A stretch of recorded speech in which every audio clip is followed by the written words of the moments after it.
Hello there, GPT 5.6 is here, and well, it is said that it's the best model for coding, even more than Claude Fable 5. What I'm doing today is taking a game made by other AI and let GPT 5.6 make it even better. In this video, we're building a 3D RPG set in a city of floating islands. You play as a young character, walk across islands, talk to the locals, and complete different quests. We'll generate the base game in Godot, an AI that creates complete games from just text prompts, and then I will hand it over to GPT 5.6 with the only instruction of making the game way better. This is not meant to be a small prototype. The goal is to create a game that does not feel like AI slop. So let's see if GPT 5.6 is able to achieve this. Let's get started. These are the concept images for the game that I want to create. I'm gonna upload them to CodeWisp, an AI tool that, as you can see, has already been used to create thousands of games, and that also real developers and real people have been using it. Also, besides these concept images, I'm also providing a prompt so that the AI can understand the game that I want to create. Over here you can select the quality. I recommend you go with best quality to try to get the best results, and just click on generate. And well, after a few minutes, here we have the result. Let's maximize it. And okay, here we are. Take a look at how it perfectly understood like the base concept of being like in a village or a town that is basically in the sky. And as you can see on the top left, we have some quests that we have to complete. The first one being talking to this guy. Okay, so I have to go to these other islands, I believe. Talk to this other guy. Okay, we can even answer to the NPCs. And well, now we have to go to this other island, okay, to talk to this other NPC. Okay, here we are. And well, you do get like the base idea of this, right? Like we have to start talking to the different NPCs, then we'll need to complete probably some quests. And well, take a look at the environment, like I really like it. So well, the cool thing is that here you can ask for any kind of modification or addition. With even commands, you can easily add, for example, multiplayer, in-game purchases. So that's very good. I want to say all this in just like one platform without having to install anything, configure anything else, just directly here. So very intuitive for beginners or people that are not maybe like 100% developers. You have access to the source code and also the assets. So over here you can even generate like your own images, sound, music, etc. What I'm gonna do right now is download this code. So for this I just go over here and then export. This gives me a zip that I can extract, and inside of it I basically have all the source code. Then what I can do is open it up in a Codex, and over here in the models let's select 5.6 Sol, and actually as you can see we have 3 models of the 5.6 family: Luna, Terra, and Sol. Well, Sol is the most capable out of the 3, then followed by Terra and Luna. So we can say that Sol is equivalent to Fable of Claude, and Terra Sonnet, Luna Haiku basically. I'm just gonna be providing this prompt. I'm not giving it like any specific instruction. I just want to make it better. And once again, I'm gonna use Sol. Effort in something like high is gonna be more than enough. So let's hit enter and let's wait a few minutes. Okay, so here it is. It worked for something like 10 minutes. In terms of usage, like it was very light, let's say. I'm part of the $100 plan. And I think I used like something like 5% of the 5-hour limit or 10% of the 5-hour limit solo, sorry. And about the weekly limit, it was just maybe 2 or 3%. And well, here we have the list of everything that it added. And well, here I have them side by side. This is what CodeWisp creates it. And this is GPT 5.6 result. And as you can see, right from the main menu, we start to see like, of course, this menu is a little bit more polished, I think. So let's hit play in both, okay, and start seeing if there is any kind of difference. First of all, this one does has music and sound effects. I'm just turning them off for the video because I think it's gonna disturb us a little bit. And also from here, like you start to see that the lighting here is a little bit better. We have even a vignette here that GPT added, so it looks a little bit more cinematic. And well, we also have like a laser, or I don't know what that is. But the first quest is the same one. It's talking to Captain Ren. So let's see who that guy is. Okay, so it's this guy over here. Let's speak to it. But until here, like besides the visuals of it, like once again, CodeWisp seems to have, let's say, worse lighting, less cinematic style.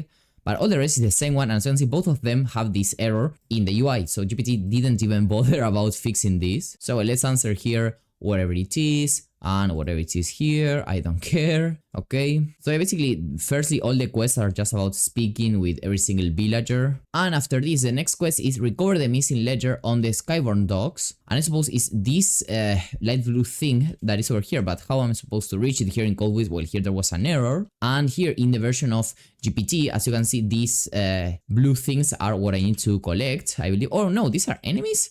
Come on. Okay, but they look very sick. Okay, with the space, I like a dash. That is cool.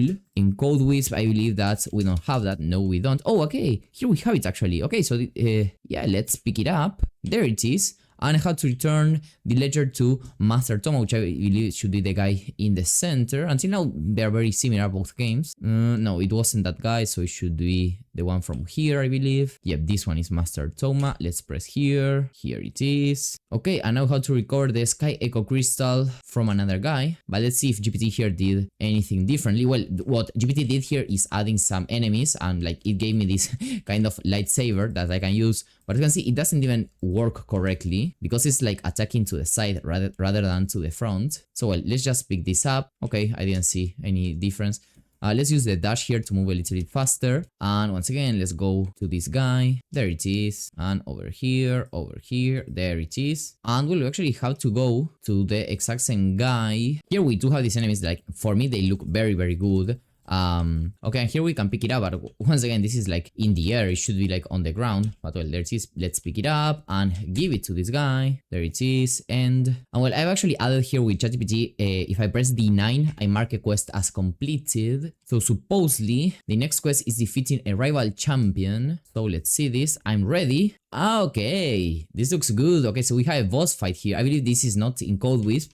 So let's try to fight it. Okay, yeah, this looks... Okay, this is something that is worth taking a look at. And I like the style that these enemies have, like planets or something related to the sky. So I really like that. Let's try to kill it. There it is. And well, your quests are done. The sky above is yours. And I want to see how like the Code Wisp game ends, because once again here we have to go to this guy and recover this gem or whatever it is that is also in the air, as you can see. So let's pick it up, and now I have to talk to this guy, and I have to now give it to the other villager right here. Oh, but I have the same quest here, like defeating this this champion, which I don't see currently. So yes, I think here there was an error, because GPT here told me that fix a critical 3.js loading rates that could previously cause a blank launch. Okay, no, this wasn't fixed.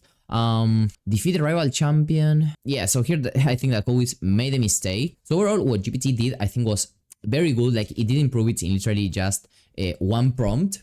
But I think like GPT, what has the biggest problem that GPT currently has is that you have to guide it a lot, and you have to be very specific with what you want. Like, it did change the game. It made a better main menu. It added like better cinematic effects, all that, and this dash generally looks amazing. But there are a lot of errors. Like, for example, here in the UI, this does not look correct. There are elements that are overlapping. Then here, when you talk to these guys over here, there's also errors in the UI. But I'm sure that if we tell here GPT, like, fix UI errors and take a screenshot of this, and also maybe another screenshot of this part over here, like something like this is gonna be able to do it easily, as well as Code Wisp, right?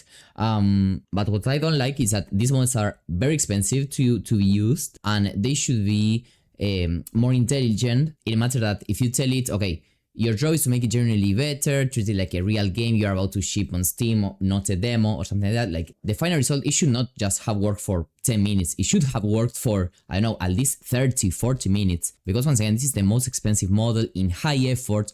So I was expecting something a little bit more autonomous, let's say. And that possibility of working autonomously on a task and being able to complete it and do it very, very well is something that I believe Fable right now is doing a better job at. Because Code Wisp, I believe, is like very friendly in terms of pricing, because they have plans starting at just $15 a month, and they give you, like, as you can see, up to 25 game creations, for example. So 1 game a day, let's say. And with a $20 plan at ChatGPT, you are not going to be able to create as many games as in Code Wisp, for example. So once again, different tools for different use cases, but well, I did wanted to comment on this. Okay, and now it is a little bit better. Take a look at how the UI in the bottom, it's cleaner, there are no overlaps. And when I talk to these NPCs, well, it looks better. There's still some errors, like here there's way too much space here. not enough space in here, but well, it is better. You get the idea, right? So well, this is all I wanted to share in this video. I believe that what Codis provides is maybe better pricing. It is easier to use, set up and everything. You also get access like to a community of people and games because you can play what other people have created, interact with the community and all that. Whereas with ChatGPT, it's just you and Codex. So I believe they are two different products that you can even combine together if you want. So try out Codewhiz with the link in the description down below and see you in the next one.